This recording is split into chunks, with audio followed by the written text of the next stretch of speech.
환경과 기후에 대한 책 읽어드리는 시간입니다. 기후 낭독회.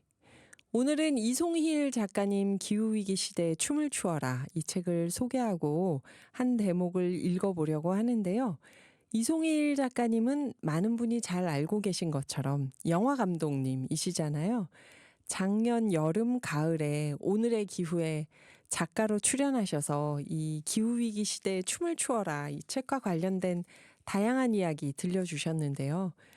이 책을 쓰는데 1년 반 정도 걸렸다고 그때 그러셨죠. 한 달에 한 번 외출할 만큼 책 집필에만 온전히 집중을 했었다 하고 얘기해 주셨는데 이 책을 읽어보면 정말 그 집중하셨던 시간이 그대로 느껴집니다. 제가 그때 기후 문제에 대한 진한 농축액 같다 이런 표현을 썼었는데요. 이송일 감독님과 책 이야기 나누면서 벵골 호랑이 이야기 해주셨잖아요. 많은 청취자분들도 저처럼 기억에 남아서 얘기를 또 하고 하셨는데요. 그때 이송일 감독님이 벵골 호랑이와 그곳에 사는 주민들 이야기를 해주셨죠. 기후위기로 주민들은 농사를 못 짓게 되니까 먹고 살려고 들어가면 안 되는 호랑이 보호구역인 숲으로 들어갔다가 죽고, 호랑이는 기후위기로 숲에 먹이 사슬이 붕괴되니까 민가 쪽으로 내려와서 먹을 걸 찾으러 내려와서 또 사람들을 죽이고, 이런 상황이 결국은 기후위기로 일어나고 있다. 호랑이 과부 이야기도 하시고 그랬는데요. 사실 이 책은 500쪽에 이르는 두꺼운 책입니다.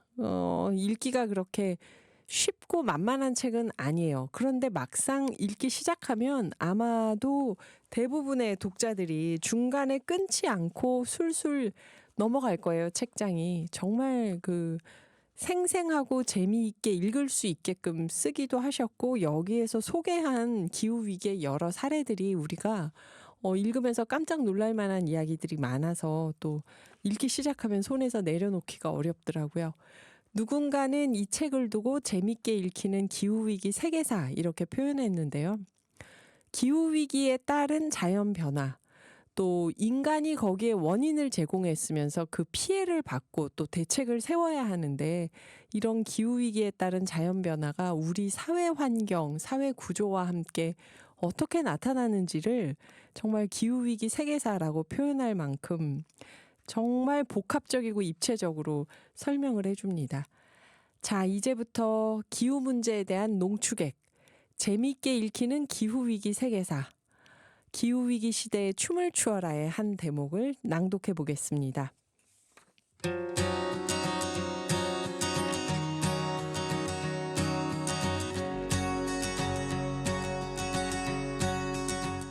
(2023년 8월) 하와이에서 발생한 산불은 미국 역사상 100년 만에 최악의 재난이었다.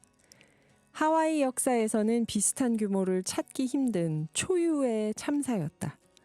최소 106명이 사망했고 수많은 이재민이 나왔으며 55억 달러 이상의 피해가 났다. 당시 SNS를 통해서 실시간으로 지켜보던 마우이 섬의 라하이나 해변가는 그야말로 아비규환이었다. 주택이 속절없이 불타오르고 주차되어 있던 자동차가 펑펑 소리를 내며 터지고 사람들이 목숨을 건지기 위해 바다로 뛰어들었다. 한때 하와이 왕국이 자리했던 유서 깊은 라하이나가 화재로 시꺼멓게 전소되고 말았다. 기상학자와 언론들은 허리케인 도라를 유력한 용의자로 지목했다. 강풍 때문에 화재가 커졌다는 주장이다. 그에 따라 세상 사람들은 하와이의 산불 재앙에 잠옷 놀란 표정을 지으며 기후위기가 심각해졌다고 혀끝을 찬다. 하지만 가장 유력한 용의자는 따로 있다. 기니그라스다. 아프리카가 원산지인 이 풀은 물을 주지 않아도 3m까지 자라고, 다 자라면 바싹 말라서 불씨 하나에도 폭발하듯이 곧장 들불로 번진다. 현재 하와이 전체 면적의 25%를 기니그라스를 포함한 비토종 식물이 뒤덮고 있다.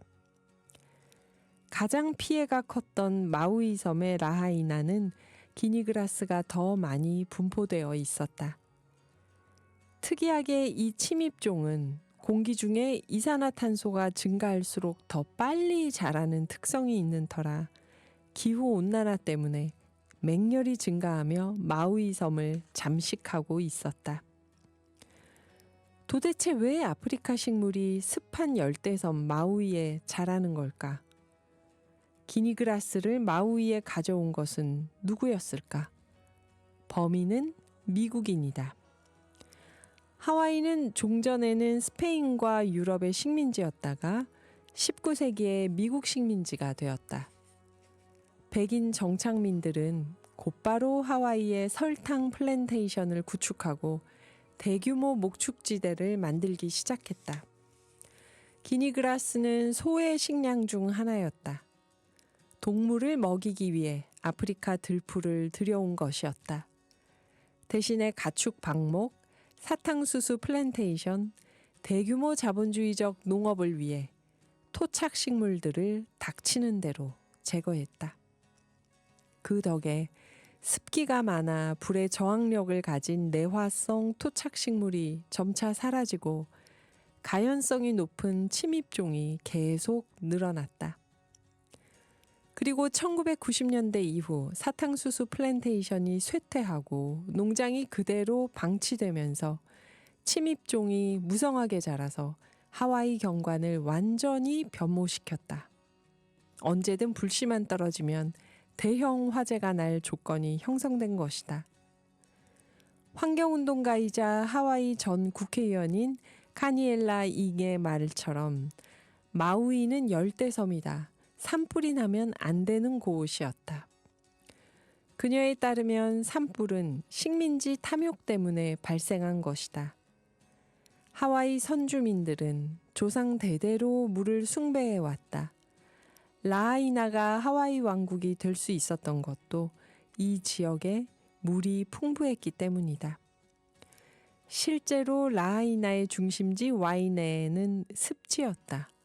와이라는 말은 하와이어로 물을 뜻한다. 하지만 식민지 정착민들은 대규모 사탕수수 농장과 목축을 위해서 라하이나의 물의 풍요로움을 서서히 붕괴시켰다.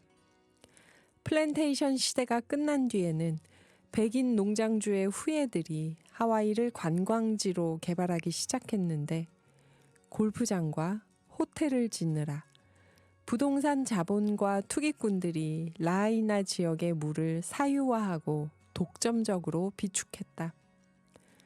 선주민들은 물이 부족해 아이들도 제대로 씻기지 못하는 형편인데 초호화 골프코스와 호텔들의 수영장에 늘 푸른 물이 공급되면서 담수를 고갈시키고 있었다.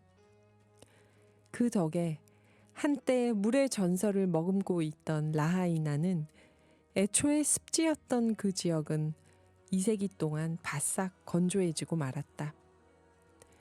그게 기니그라스가 라하이나에 마저 잠식한 이유다.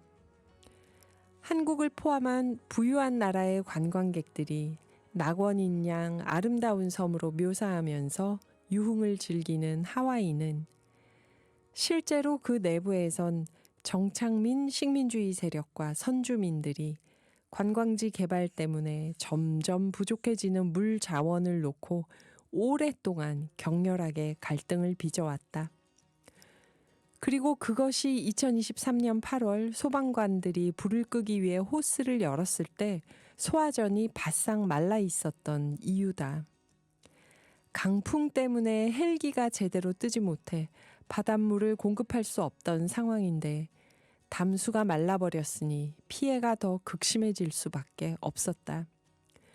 요컨대 산불의 연료가 된 기니그라스와 건조해진 하와이 섬 그리고 부족한 물, 그것이 하와이 산불의 실제적 배경이다.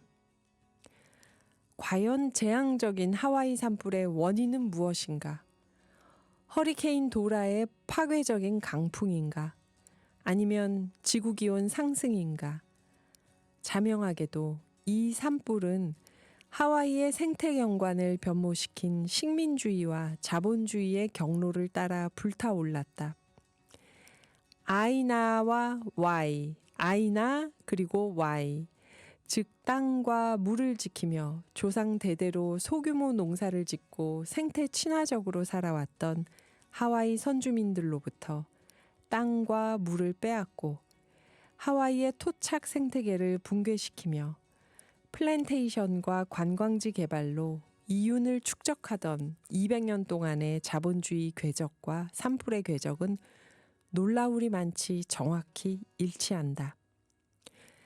당시 가족끼리도 생사 확인이 안 되던 절체의 상황에서 생존자들에게 걸려온 괴이한 전화는 자본주의가 하와이의 산불 재난조차 어떻게 이윤 축적의 기회로 여기는지, 마지막 남은 먹잇감을 어떻게 노리는지 통렬하게 적시한다. 그 전화는 불타버린 땅을 싼 값에 사려는 개발업자와 투기꾼들의 독촉 전화였다. 아직 불씨가 채 꺼지지도 않고 경찰이 수습되지 않은 시신을 찾느라 수색견들과 함께 폐허 속을 헤매고 있던 시점이었다. 산불 이후 하와이 선주민 단체들은 선주민의 자결권과 지속 가능 관행을 무시하는 재난 자본주의가 참사를 일으킨 원인이라고 주장하며 하와이 독립을 유엔에서까지 호소하고 있는 실정이다. 지금까지 이송희일 작가의 기후위기 시대에 춤을 추어라 29페이지부터 31페이지까지 읽어보았습니다.